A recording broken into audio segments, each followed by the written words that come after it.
Uttarakhand express में आप सभी का बहुत स्वागत है। आपके साथ मैं हूं नलिनी पांडे। देहरादून से बड़ी खबर। राज्य में 5 आईएएस और 5 पीपीएस अधिकारियों के तबादले हुए हैं। 2 जिलों के पुलिस कप्तान भी बदले गए हैं। अल्मोड़ा के एसपी रामचंद्र राजगुरु को हटा दिया गया है और उन्हें आईआरबी रामनगर भेज दिया गया। उनकी जगह पर देवेंद्र पिंचा को अल्मोड़ा का नया एसपी बनाया गया है और पिंचा इससे पहले चंपावत के एसपी थे। वहीं अजय गणपति को चंपावत जिले का नया पुलिस कप्तान बनाया गया। अजय गणपति इससे पहले एसपी रेलवे हरिद्वार थे। वहीं इनके अलावा प्रमोद कुमार को देहरादून का एसपी सिटी बनाया गया है, जबकि लोकजीत सिंह को देहरादून में ही एसपी ग्रामीण बनाया गया। पंकज गौरेला को हरिद्वार का एसपी ट्रैफिक बनाया गया।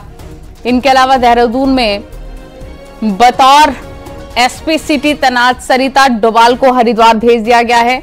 वहीं पर उनको एसपी रेलवे बना दिया गया है। आईपीएस और पीपीएस अधिकारियों के तबादले के बाद अब जल्दी ही आईएएस अधिकारियों के भी तबादले होने की संभावना है। अगले कुछ दिनों में आईएएस के भी ट्रांसफर हो सकते हैं।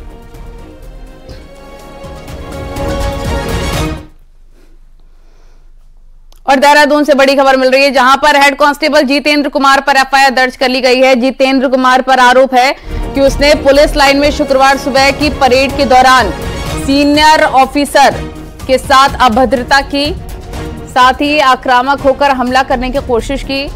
एसएसपी के निर्देश के बाद नेहरू कॉलोनी थाने में मामले की एफआईआर दर्ज कराई गई है। डिपार्टमेंट पूरे मामले को लेकर गंभीर है और हेड कांस्टेबल को सस्पेंड करते हुए एफआईआर भी दर्ज कर दी गई है। एसएसपी देहरादून का कहना है कि मामला गंभीर है और विभागीय जांच के साथ साथ कानूनी कार्रवाई भी की जाएगी। घटना के बाद पुलिस ने आरोपी हेड कांस्टेबल को कोर्ट में पेश किया, जहां से उसे जुडिशियल कस्टडी में भेज दिया गया है।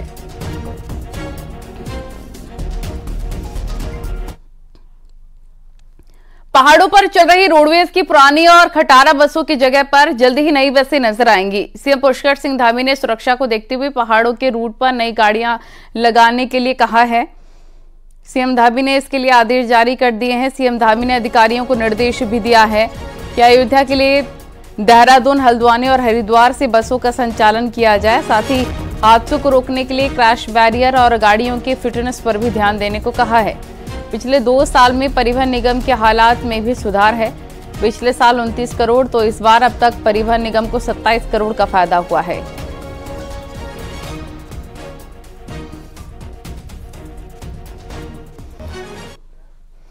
दिल्ली से खबर। नैनीताल में भीमताल स्थित जीलिंग एस्टेट में निर्माण के मामले पर सुप्रीम कोर्ट ने हाईकोर्ट के फैसले पर रोक लगा दी है और निर्माण पर पूरी तरह से फिर से रोक लगा दी है। इससे पहले नैनीताल हाईकोर्ट ने 2022 के फैसले में जीलिंग एस्टेट में निर्माण पर रोक लगाई थी, लेकिन 2023 में हाईकोर्ट ने अपने ही फैसले को संशोधित किया और शर्तों के साथ निर्माण को मंजूरी दी थी। लेकिन अब सुप्रीम कोर्ट ने निर्माण पर पूरी तरह से रोक लगा दी है।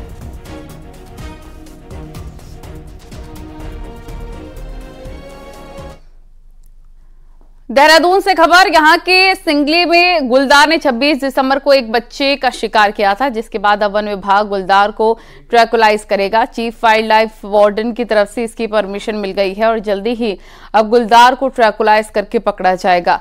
ग्रामीण लंबे वक्त से गुलदार को या तो मारने या फिर पकड़ने की मांग कर रहे हैं।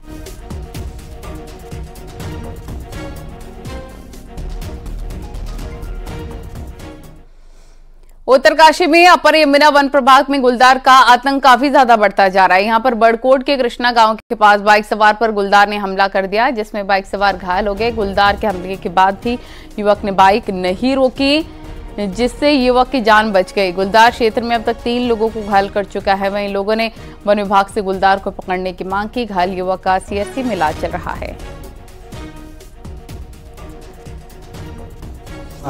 तो मैंने गाड़ी रोकी नहीं। अगर गाड़ी रोकती या फिर गाड़ी गिर जाती तो शायद कुछ ज्यादा अनहोनी होने का हो सकता था कि ज्यादा कुछ दिक्कत आती, पर मैंने गाड़ी रोकी नहीं। उसने झपटा मारा, मैं सिग्नल चलता रहा। तो जो भाटिया का रैन बसेरा है उससे आगे जब हम बढ़े तो जहाँ से ढलान आती है थोड़ा, तो हमारी बाइक आराम से चल रही थी। नीचे से सीधा झपटा और भाई जी के पैर पे उसने दांत मार दिए। उसके बाद जो है हम आराम से चल रहे थे, हमने बाइक नहीं रोकी क्योंकि हमें पता था कि ये दोबारा काटने पड़ेगा। वन भूमि से अतिक्रमण हटाने का वन विभाग के अभियान की ग्राउंड हकीकत क्या है, ये फोटो इसकी सच्चाई बयान कर रही है। ये राजाजी टाइगर रिजर्व का बफर जोन है जो हरिद्वार वन प्रभाग में पड़ता है। हरिद्वार वन प्रभाग की श्यामपुर रेंज में रह रहे वन गुर्जरों ने वहां पर स्थायी झोपड़ियां बना ली हैं। इन झोपड़ियों में ट्रैक्टर भी खड़े हैं। सवाल उठता है कि रिजर्व फॉरेस्ट में गुर्जरों का ट्रैक्टर का काम क्या है, और दूसरी बात यह है वन विभाग ने ट्रैक्टर ले जाने की अनुमति क्यों दी।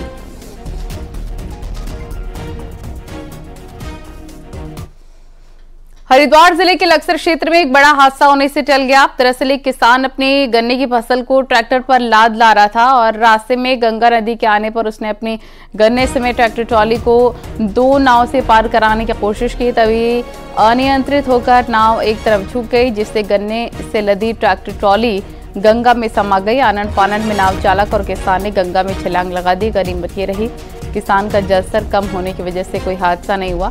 आपको ये भी बता दें कि लक्सर इलाके में कई किसान इसी तरह से गंगा से अपनी ट्रैक्टर ट्रॉली को पार लगाते हैं।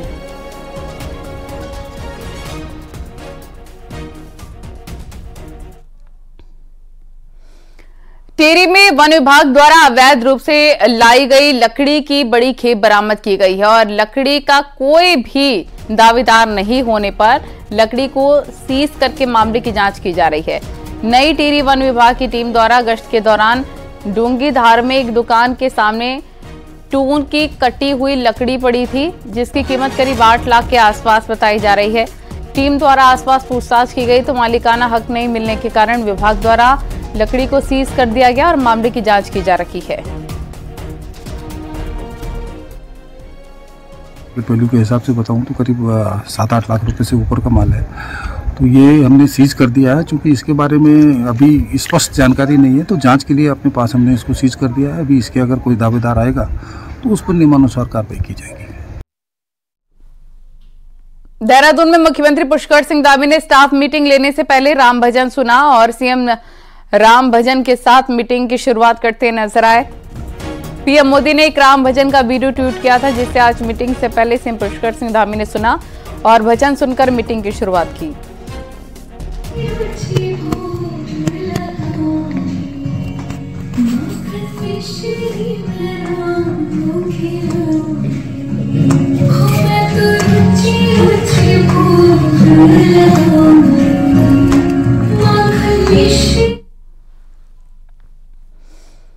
उत्तराखंड के चीफ सेक्रेटरी एसएस संधू को मिला 6 महीने का सेवा विस्तार। 31 जनवरी को समाप्त हो रहा है। ऐसे में कौन होगा नया चीफ सेक्रेटरी, उसको लेकर चर्चाएं तेज हो गई हैं। संधू के बाद राज्य में सीनियर मोस्ट आईएएस वर्तमान में अपर मुख्य सचिव राधा रतूड़ी का नंबर आता है। हालांकि राधा रतूड़ी के पास भी महज 2 महीने का वक्त होगा। राधा रतूड़ी 31 मार्च को रिटायर हो जाएंगी। दूसरे नंबर पर आते हैं 1992 बैच के आईएएस आनंद वर्धवन। यूपी में 31 दिसंबर को चीफ सेक्रेटरी दुर्गा शंकर मिश्र को तीसरी बार सेवा विस्तार दिया गया है। इसको भी देखते हुए चर्चाएं ये भी हैं कि उत्तराखंड में संधू को दूसरी बार सेवा विस्तार दिया जा सकता है। 6 महीने से ज़्यादा अगर कोई एक्सटेंशन हो, 6 महीने तक का एक्सटेंशन भारत सरकार के अनुमोदन से दिया जा सकता है। अभी यूपी में मुझे जानकारी हुई है कि वहाँ चीफ सेक्रेटरी को फिर एक्सटेंशन दिया गया। तो ये सरकार का एक डिस्क्रिशनरी पावर है जिसमें वो भारत सरकार के अनुमोदन से दे सकती है। उत्तराखंड में बीजेपी ने मिशन लोकसभा चुनाव तेज कर दिया है। लोकसभा चुनाव को देखते हुए प्रदेश बाहर में बीजेपी दीवार पर स्लोगन लिखने का कार्यक्रम कर रखी है। 5 से 14 जनवरी तक बीजेपी जगह जगह लोकसभा चुनाव के मद्देनजर स्लोगन लिख रही है। प्रदेश अध्यक्ष महेंद्र भट्ट ने जहां उत्तरकाशी में दीवार पर स्लोगन लिखा, वहीं बीजेपी के कार्यकर्ता प्रदेश भर में अलग अलग जगह कार्यक्रम में हिस्सा ले रहे हैं।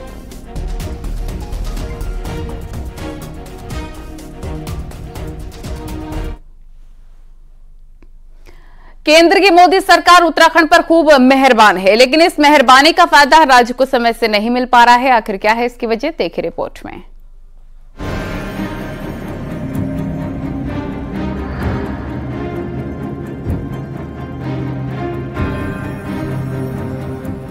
अभी आपकी योजनाएं 1088 करोड़ यहाँ का है टोटल। आपने प्रतिशत में बताया, इसमें ओवरहेड कितने हैं, पंपिंग वाली कितनी है, ग्रेविटी वाली कितनी है, कोई बनाया आपने जल निगम जल संस्थान में? केंद्रीय राज्य मंत्री अजय भट्ट की ये नसीहत सरकारी अधिकारियों को है, जो लगातार कहने के बाद भी विकास योजनाओं से जुड़े प्रोजेक्ट समय से पूरे नहीं करा पा रहे और करोड़ों की विकास योजनाएं अधूरी पड़ी हैं। लेकिन लेट लतीफी के बावजूद सरकारी अधिकारी कॉन्ट्रैक्टर से काम नहीं करवा पा रहे। अब तो हालात ऐसे हैं कि केंद्रीय मंत्री को नोटिस जारी करने का फरमान तक सुनाना पड़ा है। देखने में ये आया है कि कुछ माननीय लोग जो हमारे कॉन्ट्रैक्टर होते हैं, उन्होंने हर स्टेट में काम लिया है। यूपी में भी है, हिमाचल में भी है, पश्चिम बंगाल या फिर कहीं और जगह जहां जहां स्टेट्स में है, 6-6, 7-7, 8-8, 10 जगह लिया है। उत्तराखंड में भी है और उतना काम खींच नहीं पा रहे हैं। तो हमने कहा है कि तत्काल प्रभाव से नोटिस दीजिए। अगर कोई काम में रुचि नहीं लेते हैं तो दूसरे कॉन्ट्रैक्टर बुलाइए। जाहिर है केंद्र की मोदी सरकार उत्तराखंड पर बजट के लिहाज से खूब मेहरबान है। देवभूमि उत्तराखंड से पीएम मोदी का प्यार किसी से छिपा नहीं है। लिहाजा सड़क, बिजली, पानी और नए तरह के प्रोजेक्ट्स के लिए इतना सारा बजट देने के बावजूद इसका इस्तेमाल समय से नहीं हो पा रहा और इसके लिए साफ तौर पर राज्य के ढीली सरकारी मशीनरी जिम्मेदार है, जिसके पेज टाइट होने का नाम नहीं ले रहे। हल्द्वानी से न्यूज 18 के लिए शैलेंद्र नेगी की रिपोर्ट।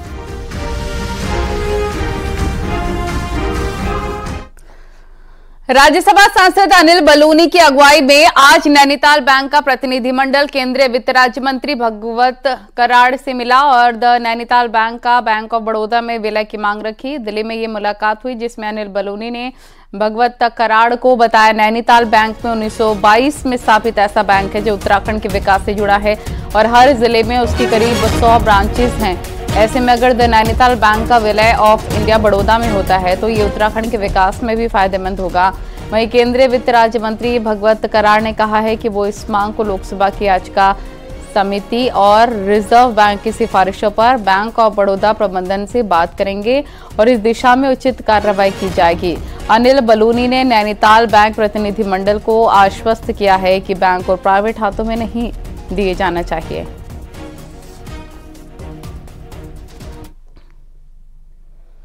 देहरादून से बड़ी खबर, यहां पर कृषि विभाग में बड़ी गड़बड़झाले का खुलासा हुआ था। किसानों को योजनाएं देने के नाम पर यह घपला हुआ, जिस पर अब कृषि मंत्री गणेश जोशी ने कहा कड़ा एक्शन लिया है और मंत्री के आदेश के बाद 4 अधिकारियों पर कार्रवाई की गई है। सभी अधिकारी देहरादून जिले के हैं, जिसमें से एक अधिकारी रिटायर है। देहरादून के कृषि संरक्षण अधिकारी राजदेव पवार सस्पेंड किए गए हैं। मुख्य कृषि अधिकारी लतिका को कारण बताओ नोटिस जारी किया गया है, जबकि रायपुर ब्लॉक के 2 अधिकारी वीरेंद्र सिंह और रिटायर विनोद दसमाना पर भी एक्शन के लिए लिखा गया है।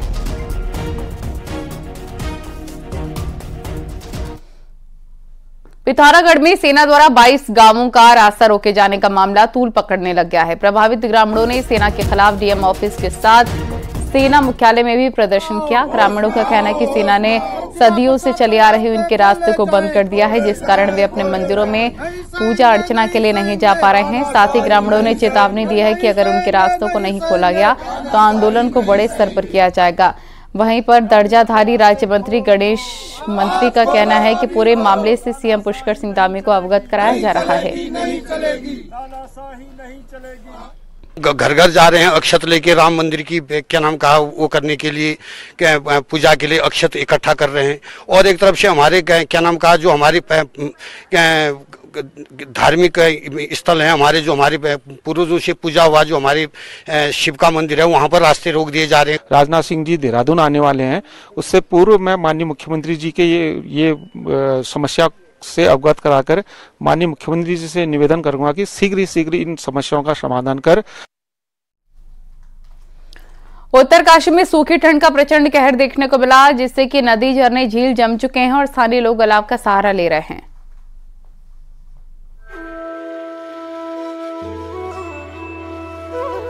उत्तरकाशी की गंगोत्री घाटी में कड़ाके की ठंड से जीना दुभर हो गया है। ठंड के चलते नदी, झरने, झील जम चुके हैं। तस्वीरें गंगोत्री धाम से है, जहां पर केदार गंगा का पानी धीरे धीरे बर्फ में तब्दील हो रहा है। भीषण ठंड के कारण डबरानी से लेकर गंगोत्री तक कई झरने और नाले पाले से जम चुके हैं।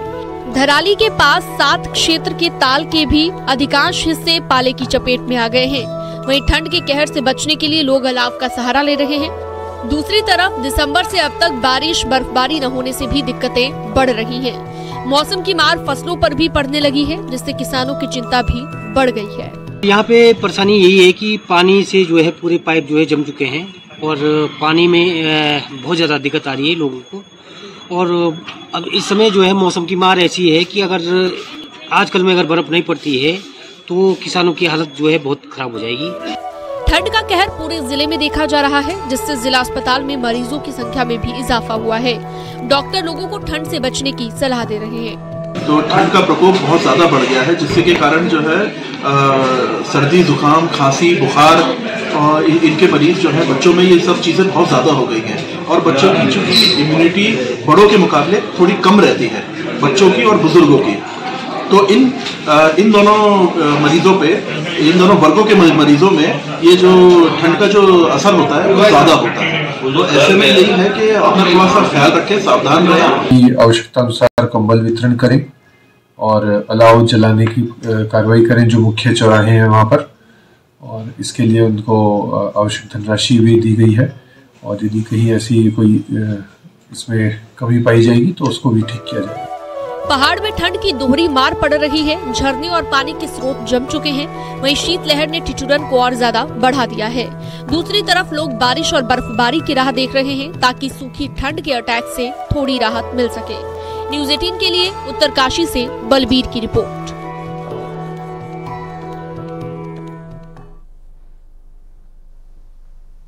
और अब आपको दिखाते हैं पहाड़ टॉप 10 न्यूज। बागेश्वर पुलिस ने 5 किलो चरस के साथ एक तस्कर को गिरफ्तार किया। आरोपी चरस को चमोली और बागेश्वर के इलाके में सप्लाई के लिए ले जा रहा था।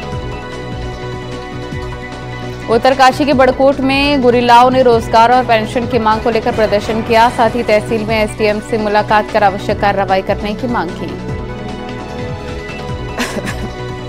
अल्मोड़ा में अस्पताल में व्हील चेयर की कमी होने से मरीजों को दिक्कतों का सामना करना पड़ता है। शुक्रवार को एसबीआई ने 5 व्हील चेयर सीएमओ को दिए।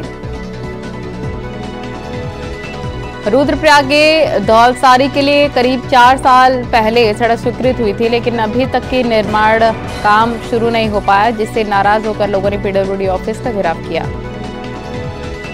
कॉर्बेट के आसपास के इलाकों में वन्य जीवों के बढ़ते हमलों से ग्रामीण परेशान। संयुक्त समिति ने तय किया है कि 16 जनवरी को कॉर्बेट के ढीला रेंज कार्यालय का घेराव किया जाए। श्रीनगर में सड़क के किनारे बेतरतीब खड़े वाहनों पर पुलिस ने सख्त रुख इख्तियार किया है। पुलिस अब ऐसी गाड़ियों को उठाकर थाने ले जा रही है। रुड़की में भारतीय किसान यूनियन के बैनर तले किसानों ने अपनी मांग को लेकर ज्वाइंट मजिस्ट्रेट कार्यालय के बाहर 1 दिवसीय धरना प्रदर्शन किया। रुद्रप्रयाग में राज्य मंत्री चंडी प्रसाद भट्ट ने कई जगहों पर जनसंपर्क किया और कार्यकर्ताओं से मुलाकात की। केंद्र राज्य सरकार के विकास कामों की जानकारी ली।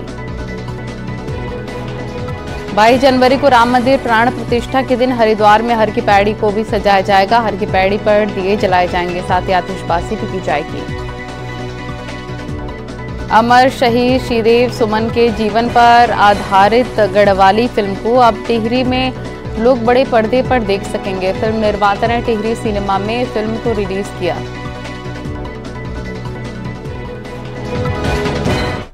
उत्तरकाशी के सिलक्यारा के निर्माणाधीन टनल में एक मजदूर ऐसा भी था जिसे नहीं पता था कि उसके दिल में जन्मजात एक छेद है। हादसे के बाद ऋषिकेश एम्स की जांच में पता चला और फिर इस युवक को एक नया जीवन मिला है।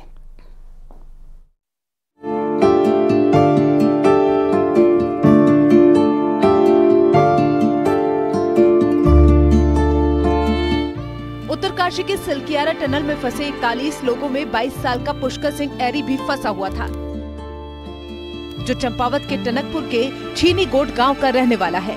टनल में सफल रेस्क्यू ऑपरेशन के बाद सभी 41 लोगों को मानो नई जिंदगी मिल गई थी। लेकिन पुष्कर सिंह एरी की कहानी तो इससे कहीं ज्यादा अलग है, क्योंकि रेस्क्यू ऑपरेशन के बाद सभी को ऋषिकेश एम्स में मेडिकल टेस्ट के लिए भेजा गया था, जहां जांच के दौरान पता चला कि पुष्कर को पैदाइशी दिल की बीमारी है। उसके दिल में छेद था। उसका जब चेकअप किया गया था एम्स ऋषिकेश में, तो ऐसा पता चला कि उसको एक कॉन्जेनिटल जो जन्म से ही होती है एक हार्ट डिजीज़ है। इस डिफेक्ट का एज बढ़ने के बाद कुछ असर भी हो सकता है, हार्ट के ऊपर बहुत असर हो सकता है। टनल में 17 दिन रहने के बाद पुष्कर की मानसिक स्थिति ठीक नहीं थी, इसीलिए डॉक्टरों ने उस समय तो पुष्कर की मानसिक स्थिति को देखते हुए उसे घर भेज दिया था और फिर कुछ समय बाद बुलाया था। और फिर जब पुष्कर वापस आया तो तय किया गया कि उसके दिल का ऑपरेशन किया जाएगा। ऑपरेशन सफल रहा और पुष्कर को एक बार फिर नई जिंदगी मिल गई। टनल कोलैप्स होने की वजह से हमें रेस्क्यू किया गया और उसके बाद यहाँ हमारे को ट्रीटमेंट के लिए लाया था। सरप्राइजली डॉक्टर ने बताया कि आपके दिल में छेद है बचपन से, और उसके बाद अभी मेरा ऑपरेशन हुआ है और मेरे दिल में जो छेद था उसे बंद किया गया है। कहते हैं हादसे इंसान की जिंदगी बदल देते हैं, लेकिन पुष्कर सिंह एरी की जिंदगी में टनल में फंसने का हादसा एक सुखद खबर लेकर आया, जिसका नतीजा ये रहा कि आज वो अपनी बचपन की बीमारी से भी निजात पा चुका है, जिसके बारे में खुद उसे ही मालूम नहीं था। न्यूज़ 18 के लिए ऋषिकेश से आशीष डोभाल की रिपोर्ट। अंगदान को लेकर समाज में फैली कुरीतियों पर रोक लगाने और जागरूकता फैलाने के लिए देहरादून में एक गोष्ठी का आयोजन किया गया, जिसमें अंगदान के बाद अपनी जिंदगी जी रहे अशोक कुमार पंत ने अपने अनुभवों पर लिखी बुक लिवर और प्रत्यारोपण मेरे अनुभव का भी लोकार्पण किया, जिसमें उन्होंने अपने जीवन के उन 15 सालों का अनुभव लिखा है। अशोक कुमार को 15 साल पहले लीवर की समस्या हो रही थी और उनके बेटे ने अपना लीवर ट्रांसप्लांट करके अपने पिता की जिंदगी को बचाया। इसके बाद से अशोक कुमार स्वस्थ हैं और अपनी जिंदगी जी रहे हैं। मुझ जैसे व्यक्ति के साथ ही एक ऐसी घटना हुई कि मुझे लीवर की बीमारी, जिसका अंतिम चरण है लीवर सिरोसिस, जो कि मरणांतक बीमारी है, उसका शिकार होना पड़ा। और जब मेरी जीवन की अंतिम स्थिति आई तो मेरे छोटे बेटे ने, जब वो 18.5 साल का था, तब उसने अपना लीवर डोनेट करके मेरी जीवन रक्षा की। भले ही पूरा उत्तर भारत इन दिनों घने कोहरे की चपेट में हो, मगर उत्तराखंड के पहाड़ी इलाकों का मौसम दिल को छू रहा है। गुनगुनी धूप, बर्फ से पटी चोटियां और दिल को मोह लेने वाले नजारे देखते ही बन रहे हैं।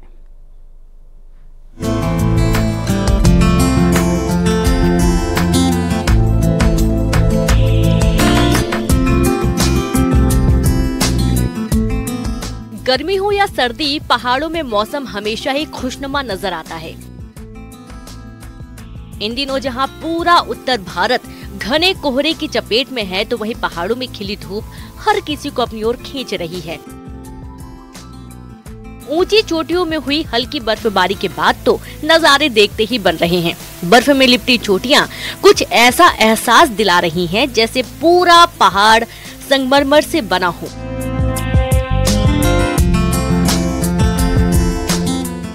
सुबह से लेकर दिन ढलने तक धूप से खिला नीला आसमान किसी आश्चर्य से कम नहीं है। मौसम बहुत ही अद्भुत है और चमत्कार ये मौसम है। दिल्ली की जो वायु है उसमें इतना प्रदूषण और इतनी जहरीली हवाएं हैं। एक्चुअली बड़ा फ्रेश लग रहा है और इसके कारण मैं काफी एनर्जेटिक भी फील कर रही हूँ। देखने में सब कुछ क्लीन है, डस्ट वगैरह नहीं है, पोल्यूशन नहीं है, तो मुझे बहुत अच्छा लग रहा है। सौंदर्य से लबरेज पहाड़ का मौसम जहां प्रकृति प्रेमियों को लुभा रहा है, तो वहीं पर्यटकों की तो जैसे चांदी हो गई है। जहां कहीं भी सैलानी जा रहे हैं, वहां ऐसे नजारे देखने को मिल रहे हैं जिसकी कल्पना उन्होंने शायद ही की हो। मैदान के घुटन भरे माहौल से उलट पहाड़ का ये मौसम सैलानियों को लुभा रहा है। पहाड़ की जलवायु और दिल्ली की जलवायु में धरती और आसमान की तरह ये देवभूमि है। यहाँ की जो चीजें महसूस की जा सकती है, अभिव्यक्त नहीं की जा सकती। यहाँ तो हर चीज में शुद्धिकरण है। पहाड़ों में सुविधाएं भले ही कुछ कम हो, लेकिन प्रकृति ने यहाँ अपना खजाना कुछ इस कदर बिखेरा है कि उसके आगे सब कुछ बौना लगता है। अगर आप सोच रहे हैं कि हिल स्टेशन सिर्फ गर्मियों में लोगों को राहत पहुँचाते हैं, तो आप गलत हैं। हाड़ कपाती ठंड हो या फिर चिलचिलाती धूप, पहाड़ का मौसम हर सीजन में लोगों को लुभाता ही है। न्यूज़ 18 के लिए पिथौरागढ़ से विजय वर्धन उप्रेती की रिपोर्ट।